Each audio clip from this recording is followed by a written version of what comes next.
Hello friend, मैं संदीप आप सभी का आपके अपने यूट्यूब चैनल ब्राइट बुद्धि में स्वागत करता हूं। तो आज हम अध्याय 8 पढ़ेंगे। यह विज्ञान क्लास 9th की एनसीईआरटी बुक की एनालिसिस हम यहां से करेंगे। क्लास 9th की एनसीईआरटी साइंस की बुक की हम एनालिसिस करेंगे, जहां पर हम अध्याय 8 पर पहुंच चुके हैं, जिसमें से बल तथा गति के नियमों के बारे में जानेंगे। और हमने अध्याय 7 तक कंप्लीट कर चुका हूं। अगर आप नहीं देखे हैं तो प्लेलिस्ट एनसीईआरटी क्लास 9th विज्ञान में जाकर के शेष अध्याय को आप कंप्लीट कर सकते हैं। वीडियो अच्छा लगे तो लाइक कमेंट शेयर ज़रूर कीजिए अपने हित मित्र दोस्तों के साथ। और यहाँ पर हम बल तथा गति के नियमों के बारे में बहुत ही बारीकियों से, बहुत ही आसान शब्दों में यहाँ पर समझने की कोशिश करेंगे। वीडियो अच्छा लगेगा तो ज़रूर शेयर कीजिए अपने दोस्तों के साथ, और जो पहली बार देख रहे हो चैनल को सब्सक्राइब जरूर करें। चलिए शुरू करते हैं कि पिछले अध्याय में हमने एक सरल रेखा में वस्तु की स्थिति, वेग, त्वरण के आधार पर वस्तु की गति का वर्णन किया। हमने देखा कि ऐसी गति में कभी एकरूपता होती है तथा कभी नहीं, लेकिन अभी हमने ये चर्चा नहीं की कि गति का क्या कारण होता है। समय के साथ वस्तु की चाल क्यों बदलती है? क्या सभी प्रकार की गतियों का कोई कारण होता है? यदि ऐसा है तो इस कारण का स्वभाव क्या है? इस अध्याय में हम ऐसी ही सभी जिज्ञासाओं को बुझाएंगे। सदियों से गति और इसके कारणों ने वैज्ञानिक और दार्शनिकों को उलझा रखा था। फर्श पर रखी एक गेंद को धीमे से ठोकर रखने पर वो हमेशा के लिए गतिशील नहीं रहती है। ऐसी परिस्थितियों में ये पता चलता है कि किसी वस्तु की विराम अवस्था में ही उसकी स्वाभाविक अवस्था है। ऐसी मान्यता तब तक बनी रही जब तक कि गैलीलियो और आइजक न्यूटन ने वस्तुओं के गति के बारे में एक पूर्णतः भिन्न संकल्पना प्रस्तुत की। अपने प्रतिदिन के जीवन में हमने देखा है या देखते हैं कि एक स्थिर वस्तु को गति देने के लिए या गतिशील वस्तु को रोकने के लिए हमें कुछ प्रयास करना पड़ता है। सामान्य भाषा में इसके लिए हमें शारीरिक प्रयास करना पड़ता है, तथा हम कहते हैं कि किसी वस्तु को गति की अवस्था में लाने के लिए हमें उसे खींचना, धकेलना या ठोकर लगाना पड़ता है। खींचने, धकेलने या ठोकर लगाने की इसी क्रिया पर बल की अवधारणा आधारित है। अब हम बल के विषय में विचार करते हैं। ये क्या है? वास्तव में बल को न तो किसी ने देखा है, न चखा है और न ही महसूस किया है। अर्थात बल को किसी के द्वारा न ही देखा गया है, न ही उसे चखा गया है, न ही उसे महसूस किया गया है। हालांकि बल का प्रभाव हम प्रायः देखते या महसूस करते हैं, और किसी वस्तु पर बल लगाने पर क्या होता है ये जान करके हम बल की व्याख्या कर सकते हैं। वस्तु को खींचना, धकेलना, ठोकर लगाना, ये सभी क्रियाएं वस्तु को गति देने की युक्तियां हैं। हमारे द्वारा किसी तरह का बल लगाने पर ही उनमें गति होती है। धकेलने पर ट्राली लगाए गए बल की दिशा में गति करता है। दराज को खींचा जाता है। हॉकी स्टिक से गेंद को आगे की ओर ठोकर लगाते हैं। वस्तुओं को धकेलकर, खींचकर, ठोकर लगाकर उनकी गति की अवस्था को बदला जा सकता है। पिछले कक्षाओं में अर्जित ज्ञान के आधार पर आप इस बात से परिचित हैं कि किसी वस्तु में वेग का परिमाण बदलने के लिए या उसकी गति की दिशा बदलने के लिए बल का प्रयोग होता है। आप ये भी जानते हैं कि किसी बल के प्रयोग के द्वारा वस्तु का आकार या आकृति भी बदली जा सकती है। रात कहने का मतलब ये हुआ कि किसी बल के प्रयोग के द्वारा वस्तु के आकार या आकृति भी बदली जा सकती है। अतः बल लगाने पर स्प्रिंग फैलती है और बल लगाने पर गोलाकार गेंद अंडाकार हो जाता है। संतुलित और असंतुलित बल 8.3 चित्र में दिखाया गया है। 8.3 में आप देख सकते हैं 8.3 में लकड़ी के एक पिंड पर लगे दो बल। यहाँ पे लकड़ी के दो पिंड पर लगा है दो बल। अब यहाँ पे संतुलित और असंतुलित बल के बारे में समझते हैं। लकड़ी का एक पिंड एक समतल मेज पर रखा है। चित्र में दर्शाए गए दो धागे एक्स और वाई पिंड के विपरीत सिरों से जुड़े हैं। अगर हम किसी बल के द्वारा धागे यक्ष को खींचते हैं तो पिंड दाहिनी ओर खिसकना शुरू करता है। उसी प्रकार अगर हम धागे वाई को खींचते हैं तो पिंड बाईं की ओर खिसकना शुरू करता है। लेकिन अगर पिंड को दोनों ओर से समान बल के द्वारा खींचा जाता है तो ऐसी दिशा में पिंड गति नहीं करता। इस तरह के बल को हम संतुलित बल कहते हैं। अर्थात जब किसी व्यक्ति के द्वारा कोई रखी वस्तु को, यहाँ पे अगर ये डोरी बंधी है, ये अगर कोई इधर से खींच रहा और यहीं पर डोरी बंधी कोई इधर से खींच रहा है, तो जो ये वस्तु रखा है इसका स्थिर एक ही जगह पे बना रहेगा, अर्थात ये गति नहीं करेगा। जितना फोर्स इस पे लगेगा उतना फोर्स इधर से भी लगाया जाएगा, तो इस पर कोई भी बलकार या कोई भी गतिकार नहीं करेगा। इसलिए हम इसे संतुलित बल कहते हैं। इस गति की अवस्था को परिवर्तित नहीं किया जा सकता, अर्थात संतुलित बल में गति की स्थिति को बदला या गति की स्थिति को बदला नहीं जा सकता है। अब एक ऐसी अवस्था की कल्पना करें जिसमें भिन्न परिमाण के दो विपरीत बल पिंड को खींचते हैं। इस अवस्था में पिंड अधिक बल वाली दिशा में खिसकना शुरू करेगा। इस प्रकार दोनों बल संतुलित नहीं हैं और असंतुलित बल पिंड के खिसकने की दिशा में कार्य करता है। इससे ये पता चलता है कि किसी भी पिंड पर लगने वाला असंतुलित बल उसे गति प्रदान करता है। क्या होता है जब कुछ बच्चे एक बक्से को खुरदरे फर्श पर धकेलने की कोशिश करते हैं। यदि वे कम बल के साथ बक्से को धकेलते हैं तो बक्सा नहीं खिसकता, क्योंकि घर्षण बल धकेलने की विपरीत दिशा में काम कर रहा है। ये घर्षण बल दोनों संपर्क सतहों के बीच में होता है, अर्थात बक्से के नीचे का सतह तथा फर्श की खुरदरी सतह के बीच यह घर्षण बल धकेलने में लगे बल को संतुलित करता है और यही कारण है कि बक्सा नहीं खिसकता। 8.4b में बच्चे के बॉक्स का जोर दिया गया है, लेकिन बॉक्स फिर भी नहीं खिसकता है।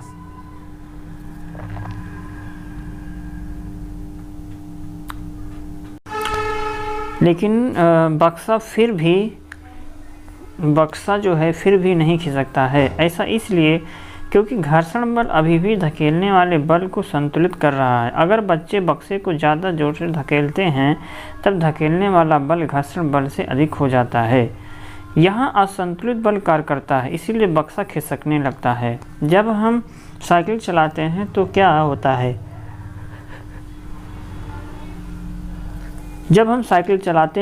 होता है? पैडल चलाना बंद करने पर साइकिल की गति धीमी होने लगती है। ऐसा इसलिए होता है क्योंकि घर्षण बल गति की दिशा के विपरीत दिशा में कार्य करता है।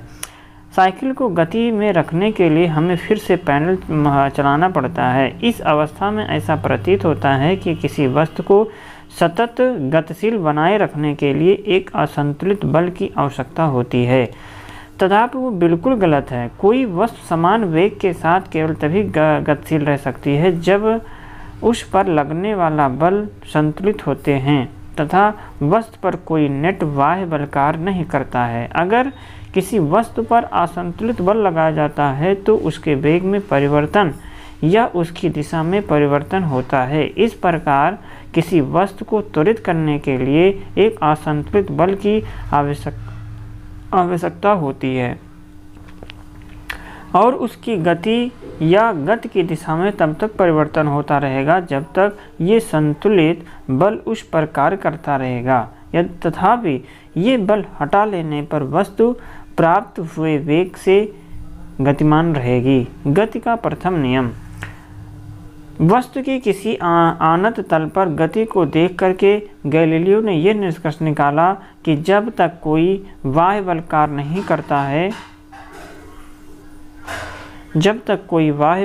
नहीं करता है वस्तुएं एक निश्चित गति से चलती हैं। उन्होंने देखा कि कांच की गोली अनंत तल पर लुढ़कती है तो उसका वेग बढ़ जाता है। अगले अध्याय में आप पढ़ेंगे कि गोली असंतुलित गुरुत्वीय बल के कारण नीचे गिरती है और नीचे पहुँचते पहुँचते एक निश्चित वेग प्राप्त कर लेती है।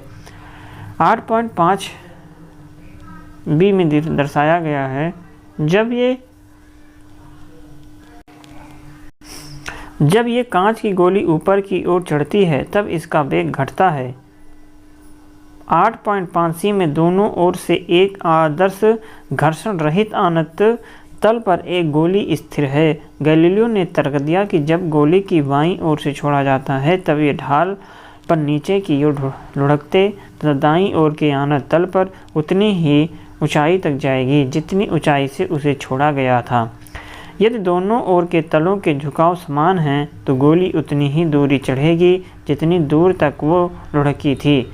अगर दाईं ओर के अनंत तल के कोण को धीरे धीरे कम किया जाए तो गोली को मूल ऊंचाई प्राप्त करने के लिए अधिक दूरी तय करनी होगी। अगर इस तल को क्षैतिज कर दिया जाए अर्थात ढाल को शून्य कर दिया जाए तो गोली मूल ऊंचाई प्राप्त करने के लिए क्षैतिज तल पर लगातार चलती ही रहेगी। यहाँ गोली पर लगने वाला असंतुलित बल शून्य है। इस प्रकार ये ज्ञात होता है कि गोली की गति को बदलने के लिए एक असंतुलित बाह्य की आवश्यकता होती है, लेकिन गोली की गति को एक रूप बनाए रखने के लिए किसी नेट बल की आवश्यकता नहीं होती। वास्तविक अवस्था में शून्य असंतुलित बाह्य बल प्राप्त करना कठिन है। ऐसी गति की विपरीत दिशा में लगने वाले घर्षण बल के कारण होता है। इस प्रकार व्यवहार में गोली कुछ दूर चलने के बाद रुक जाती है।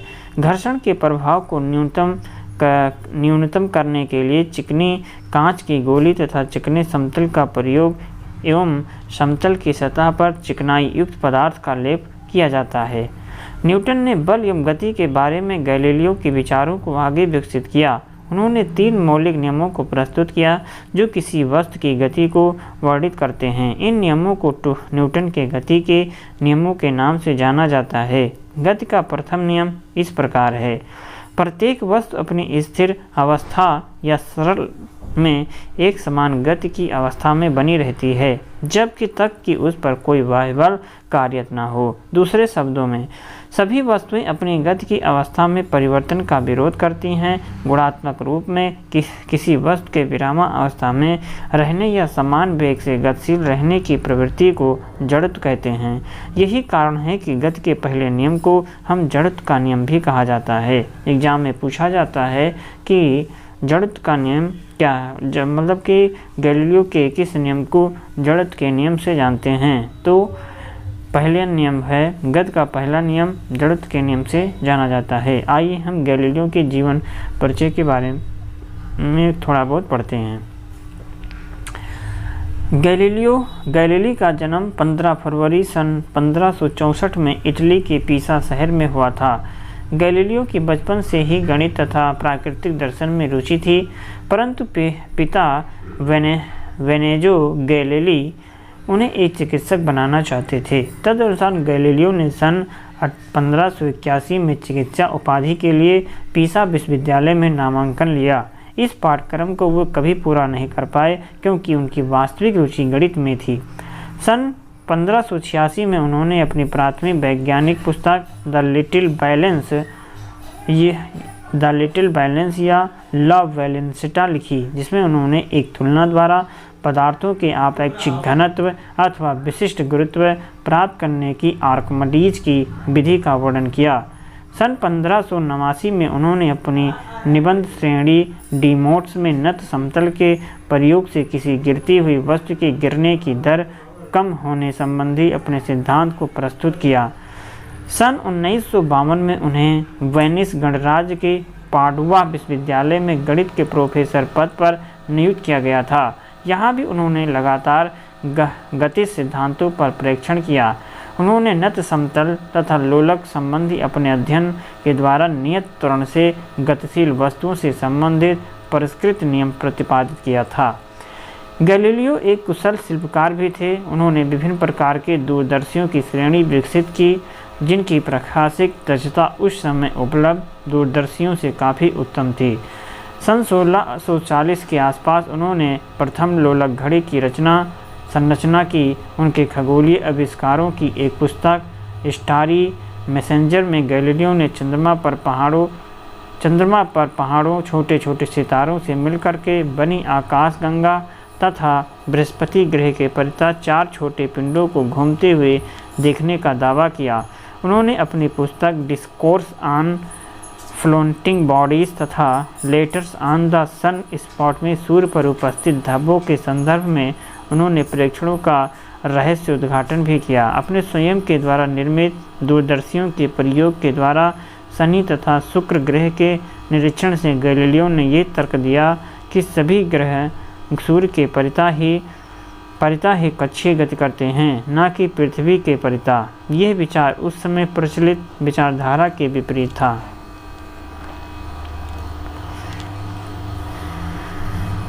किसी मोटर गाड़ी में यात्रा करते समय होने वाले अनुभव की व्याख्या जड़त्व के नियम के द्वारा की जा सकती है। सीट के सापेक्ष हम तब तक विरामावस्था में रहते हैं जब तक कि मोटर गाड़ी को रोकने के लिए ब्रेक न लगाई जाए। ब्रेक लगाए जाने पर गाड़ी के साथ सीट में विरामावस्था में आ जाती है, परंतु हमारा शरीर जड़त्व के कारण गतिज अवस्था में ही बने रहने की प्रवृत्ति रखता है। अचानक ब्रेक लगने पर सीट के आगे लगे पैनल से टकरा करके हम घायल भी हो सकते हैं।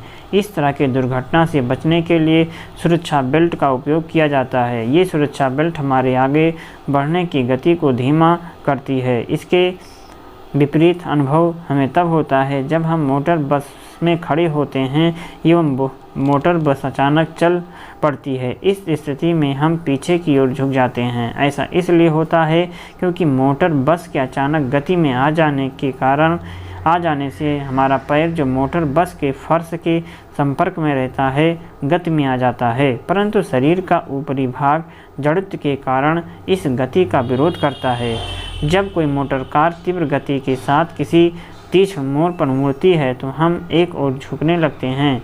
इसे भी जड़त्व के नियम से समझा जा सकता है। हमारा शरीर अपनी एक सरल रेखीय गति को बनाए रखना चाहता है। जब मोटर कार की दिशा को बदलने के लिए इंजन के द्वारा एक असंतुलित बल लगाया जाता है, तब हम अपने शरीर के जड़त्व के कारण सीट पर एक ओर झुक जाते हैं। एक बस तब तक अपनी विरामावस्था में रहेगी जब तक कि उस पर कोई असंतुलित बल नहीं लगा है। इस निम्न गतिविधि के द्वारा प्रदर्शित किया जा सकता है। क्रियाकलाप 8.6 में दर्शाया गया है। आप 8.6 चित्र को देख सकते हैं। यहाँ पर इसमें बताया गया है कि एक ही तरह के कैरम की गोटियों को एक के ऊपर एक रख करके ढेरी बनाएं। जिसे ढेरी बना सकते हैं, जिसे आप ये अक्सर देखे होंगे।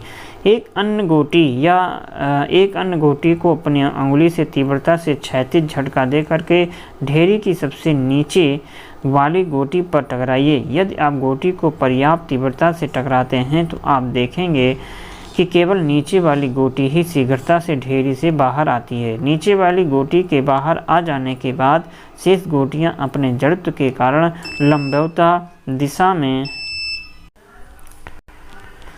लंबवता दिशा में नीचे की ओर गिर जाती हैं।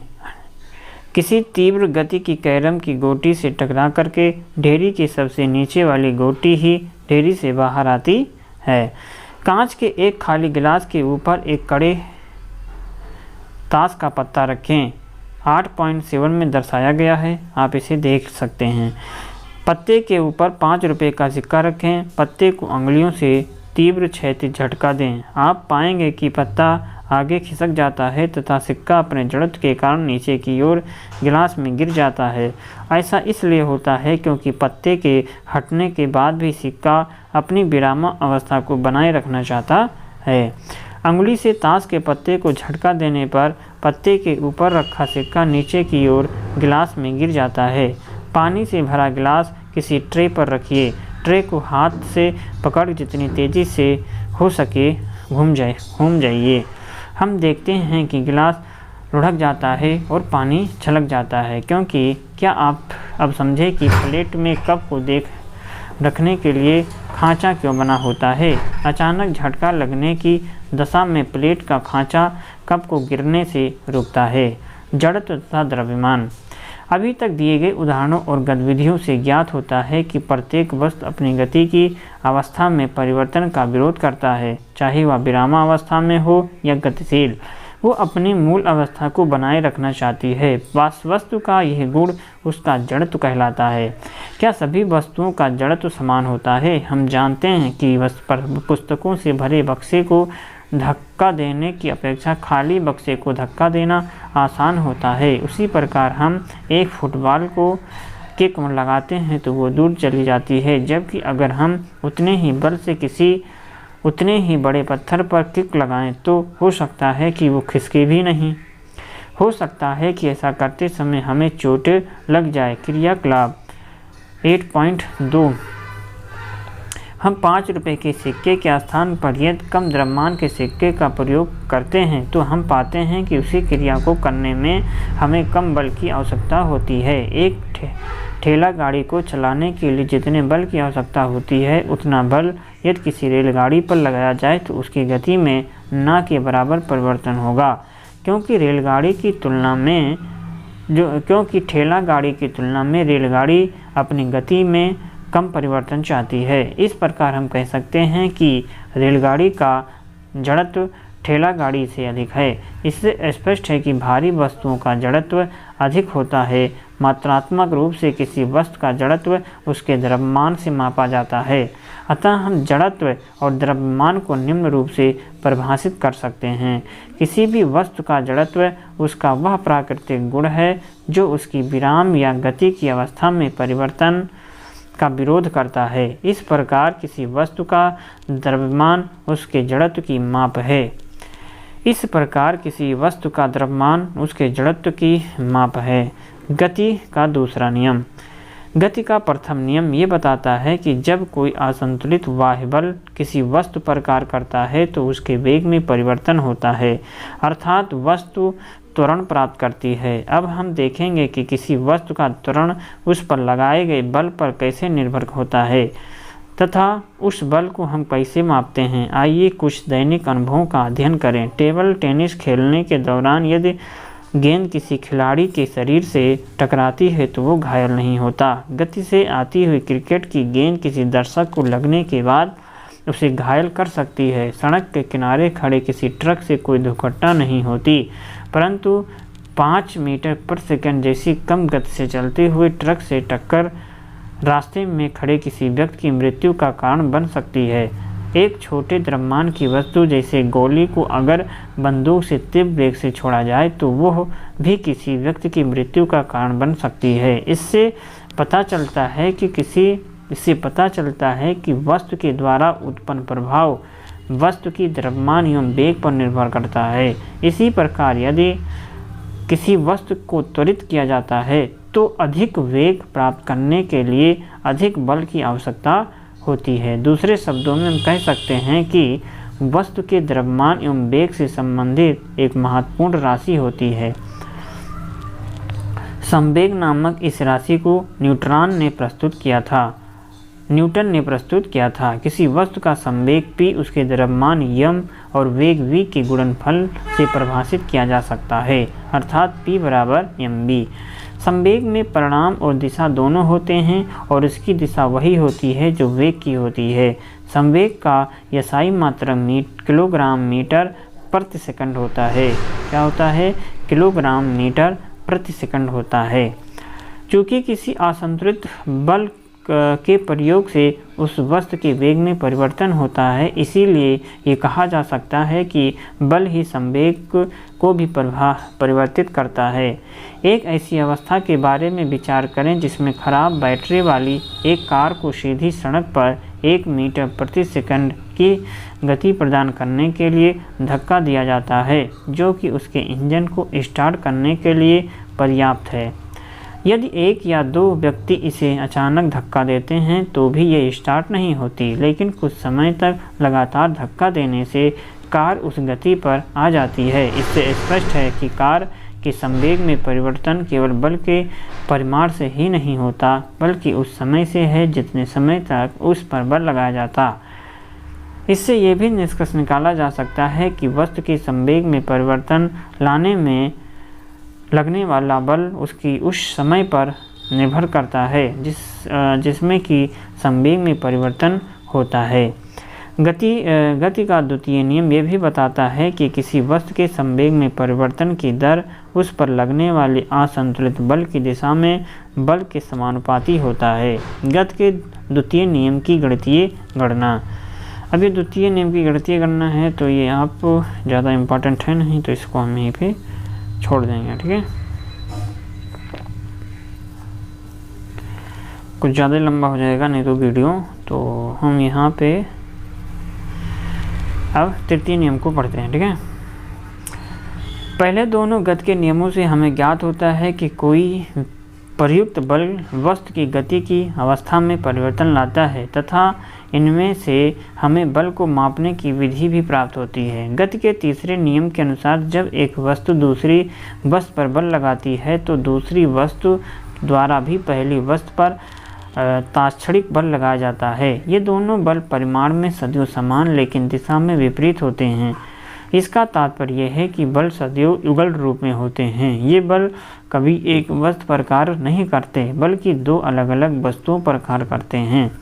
फुटबॉल के खेल में प्रायः हमें गेंद को तेज गति से किक मारने में क्रम में विपक्षी टीम के खिलाड़ी से टकरा जाते हैं। इस क्रम में दोनों खिलाड़ी एक दूसरे पर बल लगाते हैं, अतएव दोनों ही खिलाड़ी चोटिल होते हैं। दूसरे शब्दों में किसी एकल बल का अस्तित्व नहीं होता बल्कि ये सदैव युगल रूप में होते हैं। इन दोनों विरोधी बलों की क्रिया तथा प्रतिक्रिया बल कहा जाता है। माना कि दो स्प्रिंग तुलनाएं एक दूसरे से जुड़ी हैं, जैसा कि 8.10 में दर्शाया गया है। तो 8.10 चित्र है तो वहाँ पर देख सकते हैं स्प्रिंग से दोनों इसको दर्शाया गया है। तुलना B का स्थिर सिरा दीवार से जुड़ा है जबकि तुला A के मुक्त सिरे पर बल लगाया जाता है। जब हम पाते हैं कि दोनों तुलाएं एक ही मान दर्शाती हैं, अर्थात तुला A के द्वारा तुला B पर प्रयुक्त बल तुला B के द्वारा A पर लगाए गए बल के परिमाण में समान है, परंतु इन दोनों बलों की दिशाएं परस्पर विपरीत हैं। इन दोनों बलों में से कोई एक बल क्रिया और दूसरा बल प्रतिक्रिया कहलाता है। अतः गति के तृतीय नियम को इस प्रकार भी व्यक्त किया जा सकता है। किसी भी क्रिया के लिए ठीक उसके समान किंतु विपरीत दिशा में प्रतिक्रिया होती है। यद्यपि ये अवश्य याद रखना चाहिए कि क्रिया और प्रतिक्रिया बल सदैव दो अलग अलग वस्तुओं पर एक साथ कार्य करते हैं। माना कि आप विश्राम की अवस्था में हैं और सड़क पर चलना प्रारंभ करते हैं। द्वितीय नियम के अनुसार इसके लिए एक बल की आवश्यकता होती है जो उसके शरीर में त्वरण उत्पन्न करता है। ये कौन सा बल है? क्या ये पेशीय बल है जो आप सड़क पर लगाते हैं? क्या ये बल हम उसी दिशा में लगाते हैं जिस दिशा में हम आगे बढ़ते हैं? नहीं, हम नीचे पृथ्वी की सतह को अपने पैरों से पीछे धकेलते हैं। सड़क भी आपके पैर पर उतना ही बल विपरीत दिशा में लगाती है जिसके प्रभाव से आप आगे बढ़ते हैं। ये जानना आवश्यक है कि यद्यपि क्रिया और प्रतिक्रिया बल मान में हमेशा समान होते हैं, फिर भी ये बल एक समान परिणाम के त्वरण उत्पन्न नहीं कर सकते। ऐसा इसीलिए क्योंकि प्रत्येक बल अलग अलग द्रव्यमान की वस्तुओं पर कार्य करते हैं। बंदूक से गोली छोड़ने की अवस्था में बंदूक के द्वारा गोली पर आगे की ओर एक बल निरूपित होता है। गोली भी बंदूक पर एक समान परंतु विपरीत दिशा में बल लगाती है। इसमें बंदूक पीछे की ओर प्रतिक्षेपित होती है। चूँकि बंदूक का द्रव्यमान गोली के द्रव्यमान से बहुत अधिक होता है, इसलिए बंदूक का त्वरण गोली के त्वरण से काफ़ी कम होता है। एक नाविक के द्वारा नाव से आगे की ओर कूदने की स्थिति में भी गति के तीसरे नियम को प्रदर्शित किया जा सकता। नाविक आगे की ओर कूदता है तो नाव पर लगने वाला प्रतिक्रिया बल नाव को पीछे की ओर धकेलता है। गोली पर लगने वाला त्वरित बल तथा बंदूक का प्रक्षेपण। यहाँ देख सकते हैं नाविक के आगे की ओर कूदने की स्थिति में नाव पीछे की ओर गति करता है। ऐसे दो बच्चों को पहिए वाली गाड़ी पर खड़ा होने को कहें, उन्हें बालू से भरा थैला या कोई भारी वस्तु दे दें। अब उन्हें थैले को लपकते हुए खेलने को कहें। क्या बालू के थैले को फेंकने के कारण उसमें से प्रत्येक तात्क्षणिक बल का अनुभव करते हैं? आप गाड़ी के पहिए पर कोई सफ़ेद रेखा खींच दें ताकि जब वे दोनों बच्चे थैले को फेंकें तो गाड़ी की गति का अवलोकन किया जा सके। अब दो बच्चों को किसी एक गाड़ी पर खड़ा कर दें तथा एक अन्य बच्चों को दूसरी गाड़ी पर। आप ये गति के द्वितीय नियम को देख सकते हैं क्योंकि इस अवस्था में ये बल अलग अलग त्वरण उत्पन्न करता है। इस क्रिया में दिखाई गई 50 × 100 सेंटीमीटर आकार के 12 mm या 18 mm मोटे प्लाई बोर्ड में 2 जोड़े पहिए लगा करके बनाई जा सकती है। स्केटबोर्ड प्रभावी नहीं होगा क्योंकि इसका सीधी रेखा में गति करना कठिन है। आइए जानते हैं इस लेसन में हमने क्या सीखा। गति का प्रथम नियम हमें बताता है कि वस्तु अपनी अवस्था अथवा सरल रेखा पर एक समान गति की अवस्था में तब तक बनी रहती है जब तक कि उस पर कोई बाह्य असंतुलित बल कार्य न करे।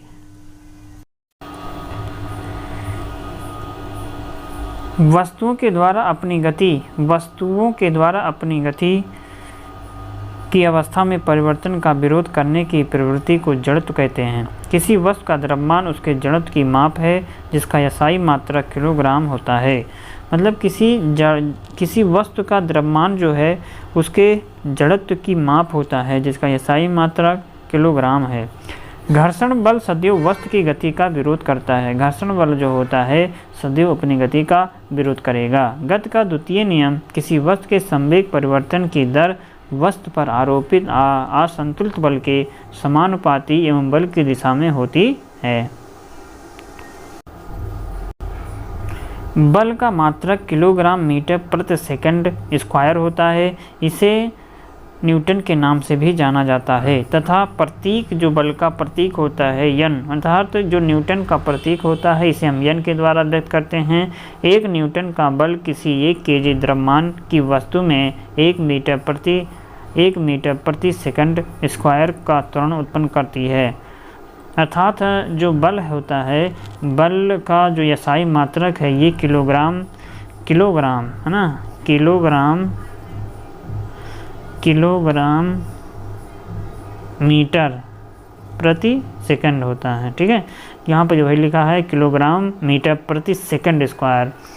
और 1 न्यूटन का बल किसी 1 kg वस्तु का संवेग उसके द्रव्यमान एवं वेग के गुणनफल का होता है। समवस्तु का संवेग P बराबर क्या होता है, उसका द्रव्यमान और उसके वेग के गुणनफल के बराबर होता है, अर्थात P बराबर mv। तथा इसकी दिशा वही होती है जो वस्तु के वेग की दिशा होती है।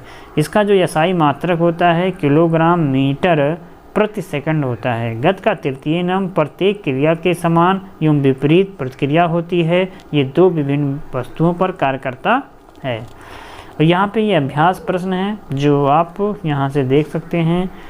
तो अब हम मिलेंगे एक नए अध्याय में। तो आज के लिए बस इतना ही। कमेंट बॉक्स में कमेंट करके ज़रूर बताएंगे कि वीडियो कैसा है। वीडियो अच्छा लगे तो लाइक कमेंट शेयर जरूर कीजिए अपने हित में दोस्तों के साथ, और चैनल को ज़रूर सब्सक्राइब कीजिए। ये हम NCERT जो है क्लास 9th और विज्ञान की बुक की हम एनालिसिस करा रहे हैं। ठीक है, अगर आप यहाँ से इसको देख सकते हैं। और हमने यहाँ से कई सारे हस्तलिखित नोट्स जैसे कि भारत का भूगोल और भारतीय संविधान बुक जे हस्तलिखित नोट्स को भी एनालिसिस करा रहे हैं। तो आप वहाँ पर भी जाकर के प्लेलिस्ट में देख सकते हैं। वीडियो अच्छा लगे तो लाइक कमेंट शेयर भी करिए। चलिए तो मिलते हैं एक नए अध्याय में, तब तक आप पढ़ते रहें, मस्त रहें। नमस्कार।